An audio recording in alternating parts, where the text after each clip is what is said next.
Ix-xahar ta' Novembru poġġa lil Malta fiċ-ċentru tal-attenzjoni għal aktar minn darba.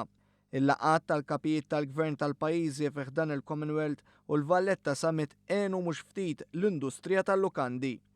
Normalment, ix-xahar ta' Novembru jkun wieħed nieqes mill-attività lukandiera, iżda l-istorja kienet ferm differenti din is-sena hekk kif tixhed dan ukoll l-Assoċjazzjoni tas-Sidien tal-Lukandi u r-Ristoranti l-MHRA. Dis-sena is-sajf donnu ma spiċċax. Baqa għaddej britmu qawwi u għadu għaddej britmu qawwi, aħna s-soltu għal nofs Novembru u nofs Diċembru nkunu kwieti ħafna, però dis-sena qbajna għaddejjin u nistenna wkoll li se nibqgħu għaddejjin fil-Christmas ukoll.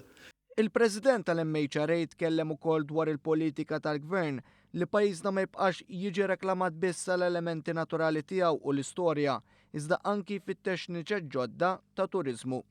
Fuq kollox laqgħat internazzjonali bħal Valletta Summit u ċokim uraw li Malta mhux biss kapaċi tilqa' lid-dinjitarji, iżda anki tistabbilixxi ruħha bħala pajjiż li tospita laqgħat kbar li jagħtu viżibilità u pjattaforma internazzjonali. Iċ-ċogem kien importanti għalina għax iċ-ċogem ura illi Malta hija stabbli, Malta hija post fejn tista' tmur u tintaqa' u allura l-multiplier effect se jkun kbir ħafna fil-futur u jerġa' jistabbilixxi l-Malta bħala post illi tista' tmur u tintaqa' u titkellem u tkun żgur illi se jkollok laqgħa tajba.